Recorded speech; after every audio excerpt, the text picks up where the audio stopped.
via da Hong Kong, il gruppo DFS annuncia la chiusura delle attività commerciali al Fontego dei Tedeschi per risultati negativi, inviata la lettera di licenziamento a 226 dipendenti. Tragico schianto nella notte a Cavallino Treporti, 24enne perde la vita dopo che la sua auto, finita contro un platano, si spezza in due, illeso il cugino al volante. In Veneto da dicembre militari in divisa gratis sui treni per garantire la sicurezza, l'iniziativa concordata da Regione, Ministero della Difesa e Trenitalia per aumentare sicurezza scoraggiando comportamenti scorretti. Caos Fenice, il ministro della Cultura Giuli incontra il sindaco Brugnaro, ancora non c'è il nome del sovrintendente ma il ministro apre il confronto sul territorio. La Guardia di Finanza di Venezia ha scoperto una maxi frode nel settore pubblicitario del web marketing, ricostruito un volume di fatture false per 64 milioni di euro. Aiutatemi a trovare una casa, l'appello della signora Andreina di cui avevamo parlato la scorsa settimana, che oggi ha dovuto lasciare la sua abitazione. Non riesco a trovare nessuno che mi affitti casa. Il Patriarcato ha mantenuto l'impegno assunto lo scorso 28 aprile in occasione della visita del Santo Padre a Venezia, inaugurati i nuovi alloggi che saranno messi a disposizione delle persone in difficoltà. Buonasera, il telegiornale di Venezia, l'apertura con lo shock, l'annuncio di DFS della chiusura dell'attività commerciale al Fontego dei Tedeschi e così appesi a un filo più di 220 posti di lavoro. Vediamo. Una perdita accumulata nel tempo di 100 milioni di euro. La notizia è piombata pesante come una scura all'improvviso. DFS, colosso del lusso con sede principale ad Hong Kong in Cina, che gestisce spazi e attività commerciali anche in Italia e a Venezia, al Fontego dei Tedeschi, nel cuore del centro storico, ha fatto sapere per questi motivi di non essere più intenzionata a rinnovare il contratto di locazione per la gestione di spazi e attività commerciali quando questo scadrà a settembre 2025, perciò tra meno di un anno. Una vera e propria doccia gelata che, se non verrà modificata, mette a rischio il futuro di quasi 230 dipendenti. Siamo molto preoccupati, siamo anche amareggiati per la scelta di DFS e per il modo con cui ce l'hanno comunicata. Il Comune di Venezia ha già convocato le organizzazioni sindacali e condividerà con loro eventuali percorsi, insieme anche alla Regione Veneto, per arrivare a tutelare al massimo i diritti dei lavoratori e evitare che questa soluzione assuma i contorni drastici così annunciati. DFS è stata fondata in Cina nel 1960 e ha spiegato in una nota di essere arrivata a questa decisione dopo un'attenta valutazione. Le procedure di licenziamento collettivo sono partite con una lettera in regione. Le attività oggi insediate continueranno a lavorare fino al primo semestre del 2025, poi gli ultimi mesi saranno concentrati soprattutto sulle operazioni di disallestimento. Insomma, una smobilitazione a pieno titolo, se non arriverà una mediazione tra il gruppo, sindacati e enti locali. La parte governativa, il governo farà la propria parte, alzando la voce con chi in questo momento si sta comportando in questo modo nei confronti di uno dei simboli della nostra città. DFS ha motivato questa decisione così drastica sostenendo che questo modello produttivo in Europa non funziona come in Oriente e le attività sarebbero in costante perdita. Molto preoccupato anche Nicola Pegoraro della CISL. Noi abbiamo già richiesto urgentemente con Filcams e Wiltux un incontro urgente al Comune di Venezia per far sì di prendere tutte le iniziative necessarie per dare a queste persone che perderanno il lavoro almeno degli ammortizzatori sociali. Autonomia differenziata, la Corte Costituzionale ha ritenuto non fondata la questione di costituzionalità dell'intera legge sull'autonomia differenziata delle regioni ordinarie, ma ha considerato illegittime specifiche disposizioni dello stesso testo legislativo, accogliendo dunque parzialmente il ricorso delle regioni contrarie.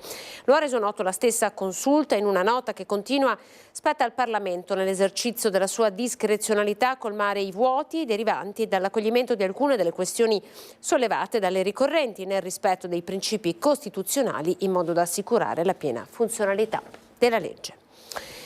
Siamo alla Fenice, il ministro della Cultura Alessandro Giuli ha incontrato il sindaco Brugnaro, non c'è ancora il nome del sovrintendente.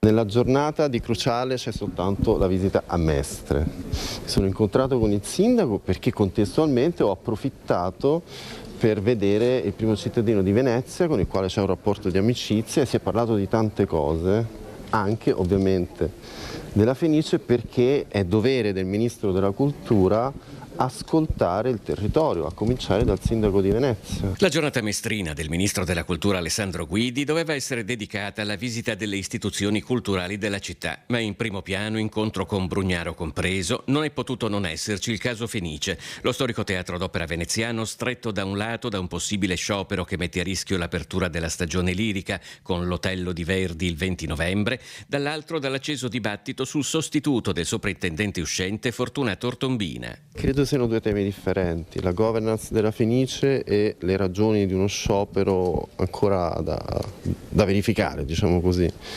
E l'accordo non si trova soltanto tra il Ministro della Cultura e il Sindaco, deve esserci un accordo corale, c'è un dialogo e sicuramente ci troveremo concordi a darvi buone notizie a breve. Giuli sarebbe perso orientato su Nicola Colabianchi, attualmente alla guida del Lirico di Cagliari, un'ipotesi che non ha acceso entusiasmi unanimi sia per il nome in sé che per la preferenza verso qualcuno più legato al territorio. Ma esistono tante persone che conoscono Venezia, la storia di Venezia, la storia di questo teatro, che non necessariamente vengono da Venezia, ma ce ne sono anche tante invece legate al territorio. Quindi non mi estrarrete l'identikit di una persona che ancora non è stata identificata, perché, ripeto, sono decisioni che si assumono coralmente nel pieno rispetto del territorio, dei veneziani, dei veneti, per dirla alla maniera di Zaia, peraltro, e quindi avrete presto buone notizie, di più non posso dirvi e non sono in grado di dirvi.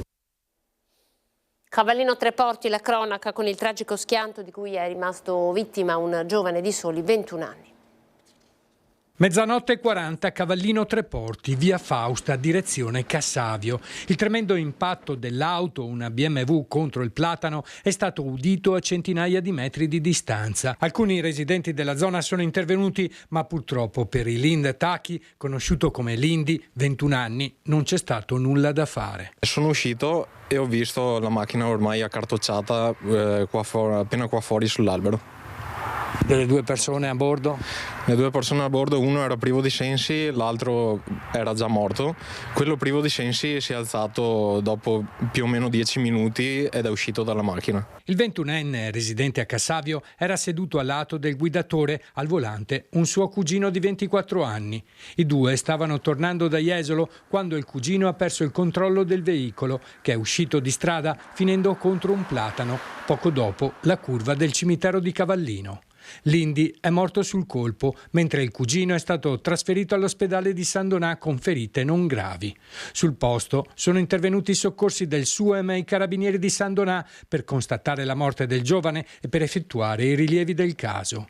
Ilind Tachi, originario del Kosovo, si era trasferito in Italia alla ricerca di un futuro migliore, lasciando nel suo paese i genitori e 2 sorelle. Viveva a Cassavio con il fratello maggiore di 24 anni che lavora come collaboratore presso un barbiere locale.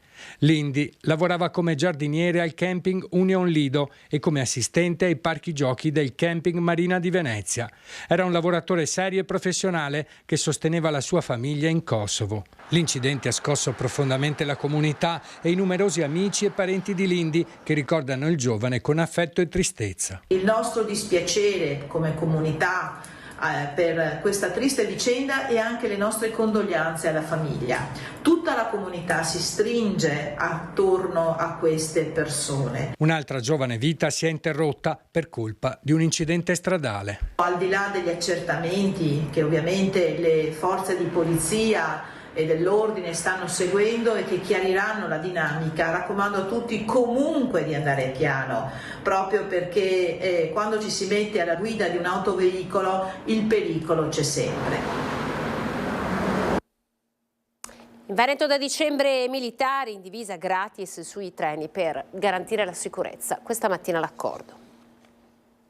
Esercito, Marina e Aeronautica Militare. Dal 1° dicembre i militari in servizio in Veneto potranno partire da casa in divisa e recarsi sul luogo di lavoro senza pagare il biglietto del treno. La loro presenza a bordo in divisa dovrebbe da un lato rafforzare la sicurezza percepita dai passeggeri, dall'altro e soprattutto scoraggiare comportamenti scorretti o violenti. Si tratta di personale che sta raggiungendo la sede di servizio e ritorna alla sede di residenza o di domicilio, in quanto tale è praticamente un cittadino in divisa, ma in quel caso cittadino. Quindi le possibilità di intervento ovviamente sono quelle previste nell'ambito di quelle che possono essere attività di una legittima difesa e di concorrere, di supportare un'attività ma come libero cittadino. L'accordo tra Ministero della Difesa, Comando Forze Operative Nord, Regione Veneto, Regionale Veneto di Trenitalia e Infrastrutture Venete vivrà un primo periodo di sperimentazione dal 1 dicembre 2024 al 31 dicembre 2025. Ogni 3 mesi verrà attivato un monitoraggio della situazione. I nostri capitreno sono sottoposti ad una formazione estremamente tecnica e anche trasversale per la capacità di saper individuare situazioni critiche. I nostri capitreno, consapevoli del contesto in cui si muovono, sanno che dal 1 dicembre potranno contare anche sull'ausilio e sul supporto delle forze armate. L'adesione dei militari all'iniziativa è facoltativa. Il militare, per poter godere di questo beneficio, deve avere questo modulo da compilare e da fornire al capotreno, quindi prima di salire sul treno. In un secondo momento, come per le forze dell'ordine, avrà utilizzato questa app proprio per facilitare il capotreno a non andarlo a cercare, ma a poterlo chiamare immediatamente e a poter fornire supporto. L'operazione della Guardia di Finanza che ha scoperto una maxi frode nel settore pubblicitario e del web marketing. Vediamo. 27 persone, 28 società coinvolte, di cui 9 registrate all'estero, perquisizioni e sequestri per un valore complessivo superiore ai 10 milioni di euro. È l'esito della maxi operazione eseguita dalla Guardia di Finanza veneziana tra le province di Venezia, Padova, Milano, Roma e Bolzano, nell'ambito di un'indagine su un presunto sistema di false fatturazioni legato ai settori della pubblicità e del web marketing. Le indagini condotte dal secondo nucleo operativo metropolitano hanno messo in luce un'organizzazione strutturata con ramificazioni internazionali. Al centro dell'inchiesta 2 società con sede nel veneziano, attive nel settore pubblicitario, che avrebbero orchestrato una sofisticata operazione di evasione fiscale realizzata tramite l'uso di false fatture emesse da una rete di società cosiddette cartiere sparse sul territorio italiano, ma gestite da un'unica regia operativa per evitare di pagare le imposte. Il volume complessivo delle false fatturazioni ammonterebbe a oltre 64 milioni di euro. Una volta fatturato, il denaro poi veniva trasferito su conti correnti intestati a società create ad hoc in paesi dell'Est Europa, riconducibili all'organizzazione criminale, e una volta all'estero le somme venivano prelevate da un cittadino britannico che riportava i contanti in Italia. Aiutatemi a trovare una casa, l'appello della signora Andreina di cui vi avevamo parlato la scorsa settimana. Penso a mio figlio e penso ai momenti belli vissuti in questa casa con lui, che sono stati i momenti più belli, quelli con mio figlio. Nonostante gli appelli e le richieste di aiuto per salvare la casa della signora Andreina Mezzacapo, 68enne residente fino ad oggi in via Fappani a Mestre, oggi ha dovuto lasciare definitivamente l'abitazione di sua proprietà, persa in seguito a questioni familiari e legali e già venduta all'asta a sua insaputa. L'aveva acquistata nel 2012, fino a poco tempo fa ci abitava con il figlio disabile che ora risiede in un istituto del Padovano per alcuni giorni alla settimana, poi torna a casa. Ora però il tribunale l'ha costretta a lasciarla. Provvisoriamente per qualche giorno ho trovato una collocazione che accolgono anche animali. Io ho 2 cani bassotti e poi non ho trovato niente, la situazione è invariata e spero a questo punto che le istituzioni preposte mi aiutino. Andreina, che per 40 anni ha lavorato come impiegata in prefettura a Venezia, può pagare un affitto, ma sembra un'impresa titanica. Sono disposta a pagarmi un affitto, questo sì. Bisogno di avere una casa. Tra l'altro io ho un figlio disabile grave, non autosufficiente, che periodicamente veniva a casa con me e di conseguenza ho bisogno di avere un domicilio che non abbia barriere architettoniche, che abbia l'ascensore o che sia il pian terreno. Purtroppo il problema, oggi come oggi, è quello di non riuscire a trovare una casa o per motivi di turismo breve o per motivi di studenti o anche lavoratori, sempre per periodi brevi, e quindi trovare contratti di affitto per periodi lunghi e vuoti dove puoi portare i tuoi mobili oltretutto è difficilissimo. difficilissimo.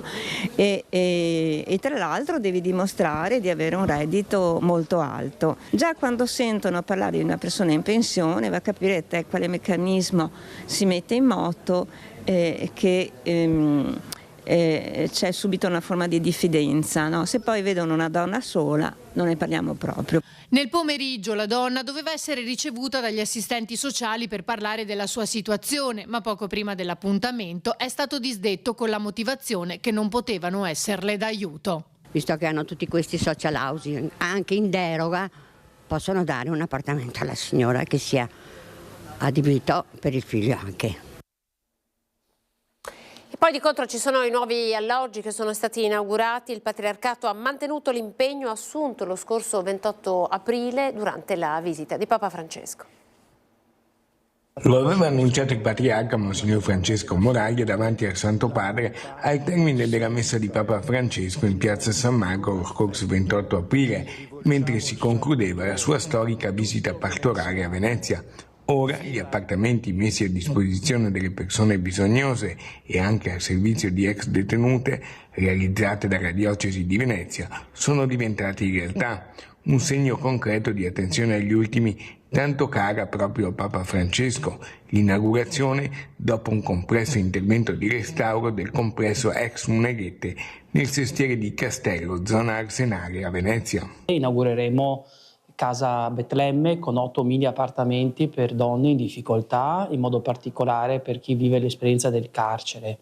Inaugureremo Casa Giovanni Paolo II per i giovani che qui verranno a svolgere il servizio e poi un laboratorio di ostie dove lavoreranno persone con difficoltà, disabili e verranno offerte alle parrocchie. Alla presentazione con Monsignor Fabrizio Favaro sono intervenuti anche il direttore della Caritas diocesana, il diacono Stefano Enzo, e il nuovo vice direttore Franco Sensini, quest'ultimo un nuovo ingresso di altissimo profilo manageriale e culturale. Nel pomeriggio poi la visita del Patriarca in carcere e la benedizione e inaugurazione dei locali, anche in nome del compianto Don Antonio Biancotto. Che per tanti anni ha servito il carcere come cappellano, che è mancato qualche mese fa e che con l'amministrazione carceraria volevamo ricordare per il bene che ha saputo diffondere con la sua presenza. Questo finalmente lo portiamo a termine da un progetto che è nato nel 2020, dove diventa il completamento di questa casa che viene chiamata Casa della Carità ed è